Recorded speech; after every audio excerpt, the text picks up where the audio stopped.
Hürmetlik vatandaşım, şu 2-3 gün işçideki, torbettirdeki ve gizmet boğatlardaki haberlerinin, yakımıdak etkan ciddi haberlerinin mavzuları bilen silahını tanıştırıp çıkışına layık taptım. Bence Şanghay'da zor vaka yüz berdi, Tibet'er. 7. ayının 4. günü, Govingoy, YouTube. Reis Xi Jinping'nin yürek kedini sərip kılıp, devletini kutulduruşu bekarga ketdi. Xi Jinping hasret, nadametde kalıdığan boldu. YouTube 7. ayının 3. günü. Baş kötergen Jungo bilen hökmürallık kılıvatkan Amerika bir meydan uğruştan saklanalmamdı. Mavzulu haber 7. ayının 3. günü Venvi Tor betidi ilan kılın. Jungo Rusya Çavuşan vaziyetinde her qaysı taraflarının özünü tutup elişini müracaat kıldı mavzulu haber 7. ayının 4. günü Amerika avazının Xitay tili programı ilan kılın. Çavuşan Xitaylara uçuduğun raketanın muvaffakiyetlik sınak kılğanlıqını jakarladı. Mavzulu haber 7. ayının 4. günü Amerika avazının Xitay tili programı ilan kılın. Reis Xi Jinping, Prezident Vladimir Putin bilen görüşüp, sat sistemisini Kore'ye orunlaştırışqa birde qarıştırdı. Mavzulu haber 7. ayının 3. günü Dovitor beti ilan kılın. Prezident Trump, Jungo qaratqan siyaset melodiyasini tizletdi.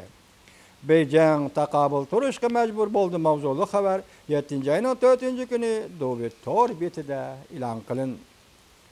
Jungo Hindistan toqonu şikastleşti. Jungo Deniz Armiyası hareketlenişe başladı.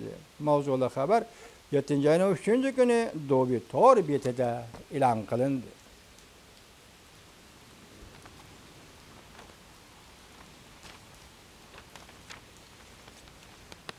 Prezident Trump bilen Reis Xi Jinping uzul kesel yüz öğredi.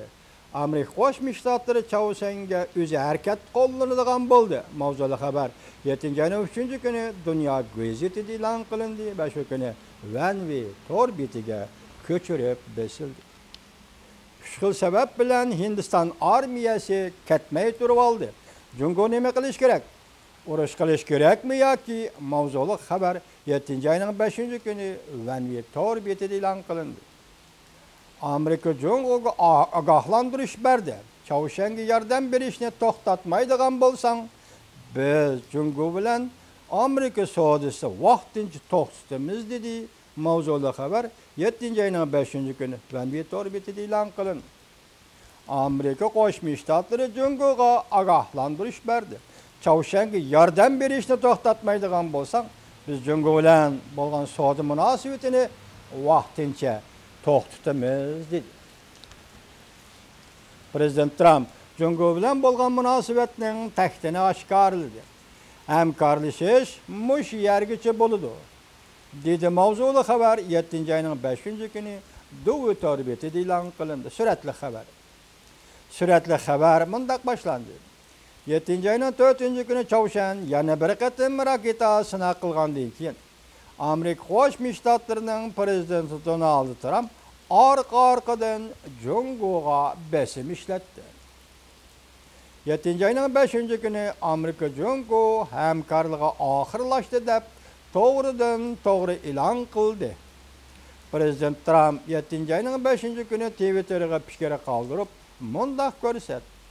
Jungo bilan Çavuşanning savdosi birinchi faslda 40% o'rladi. Bizning Amerikaning Jungo bilan hamkorligimiz mushu yerda to'xtadi. Bizning Amerikaning Jungo bilan bo'lgan hamkorligimiz mushu yerda to'xtadi dedi Amerika Qo'shma Shtatlarining prezidenti Trump. Nima dedi? Bizning Amerika bilan Jungo bilan bo'lgan munosabatimiz, bizning ya'ni Amerikaning Jungo bilan bo'lgan munosabati mushu yerda to'xtadi. Hamkorlik munosabati, diqqat, munosabati emas, hamkorlashish munosabati mushu yerda to'xtadi dedi Amerika Qo'shma Shtatlarining prezidenti Trump.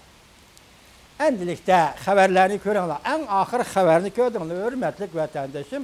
Amerika Qo'shma Shtatlarining prezidenti Trump 7. ayının 4. günü nima dedi? Jungo Amerika hamkorlashib Chavshan masalasini hal qiladigan hamkorlik. Balki yana boshqa hamkorlikqa munosabatli hamkorliklarning hammasi mushu yerda to'xtadi. Oxirlashdi. Demak biz orliq sizlarga 5 qatim 5 xil mavzuda sizlarga xabar anglatdik. Amerika bilan Jungo o'rtasidagi shirin oylik munosabati oxirlashdi. Degan edik, enlikdi bugun rasmiy oxirlashdi. Demak, Chavshan masalasi. Chavshan masalasini hamkorlashib hal qilmoqchi bo'lgan ikki davlatning munosabati oxirlashdi. Muhlat 3 oylik muhlat bugun mushu yerda oxirlashdi. 7-oyning 4-kunida ulug' bir kunda Amerika davlat qurgan, mustaqil bo'lgan ulug' bir kunda Xitoy bilan bo'lgan Amerikaning Chavshanga munosabatli hamkorlik munosabati oxirlashdi. Vatandoshlar mana shunday. Siyosat degan mana shunday. Harakatchan bo'ladi, o'zgaruvchan bo'ladi, jimlik ichida harakat qiladi, harakat ichida jim turadi va shunday murossaga keladi, tirkish bo'ladi, so'rkilish bo'ladi. Siyosat degan mana shunday hurmatli vatandoshlar. Enlikda bu temini mishada qo'yib turib, qo'yib turmay so'z yutaylar bu temini. 3-kuni, 7-oyning 3-kuni Amerika Qo'shma Shtatlarining prezidenti Trump Yaponiya Shinzo Abe vaziri Shinzo Abe bilan telefonda so'zlashdi. 40 minut saqlab turgandan keyin ondan Rais Xi Jinping prezident Trump bilan telefonda so'zlashishga muvaffaq bo'ldi. Orliqda telefonda trubkani yerga qo'ydi bo'g'ayib Rais Xi Jinping aldirab tinabtigidek aeroplan o'ltirib Moskvaga qarab Moskvada tunji bo'lib bir davlat rahbari o'rinda hozirgi hukumat tarafdan, armiya tarafdan, tashqi ishlar ministrligi tarafdan so'zlanib kelayotgan bir masala, masalan, Amerika Qo'shma Shtatlarining Koreyaga sot sistemasini o'rnashtirishdan iborat bir masala, o'zi eg'iz etib, eg'izga elib, buni prezident Vladimir Putin bilan muhokama qilgandak va Vladimir Putin prezident Vladimir Putin bilan birlashib sot sistemasini Koreyaga o'rnashtirilishi qarshi turgandek fikr bayon qildi va bayonot e'lon qildi. Demak, 3-kuni prezident Trump bilan telefonda so'zlashdi. 4-kuni Chavshanning Kim Jong-un rahbari Kim Jong-un yana raketa, qit'alar aro uchadigan raketa qo'yib berib sinov qildi. Demak, bu telefon suhbatining o'z xatirisi bo'lmadi. Biz hamkorlashimiz deb yo'l so'ragan, muhlat so'ragan bu jarayonning o'z xatirisi bo'lmadi. Ba'zilar Jungolukning buning kuchi yetmadi deb gap beradi emas efendim. Bu Jungolukning Chavshan kuchi yetmayotganligi masalasi emas. Jungoluk Chavshanni ko'zo'riq qilib o'ynayotdi. Bu yerda Kim Jong-un prezident Trump ya Amerika Qo'shma Shtatlari bilan o'ynashayotgani yo'q, siyosiy o'yin o'ynayotgani yo'q. Shuningdaki, Jungo hukumatı hozir Chavshanni ko'zo'riq qilib Amerika Qo'shma Shtatlari bilan siyosiy o'yin o'ynayotdi. Qarshilashyapti. Ularning zodi maqsadi nima Jungoluklarning? Biz buni hozir bir nima demaymiz. Ahvol shu yerga keldi. Endi prezident Trump bilan Germaniyada uchrashdi, Rais Xi Jinping nima deyishini buni bilmaymiz. Biroq Chavshanning vaziyati shu yerga kelib to'xtadi. Prezident Trump 7-oyning 4-kuni tantana bilan jakaladiki, Chavshan masalasi bo'yicha Amerika Qo'shma Shtatlarining Jungo bilan hamkorlashishi to'xtadi. Mushiyaga yetib keldi, to'xtadi. Endi qaytib kelaylik. Hindiston bilan Jungoning masalasi nima?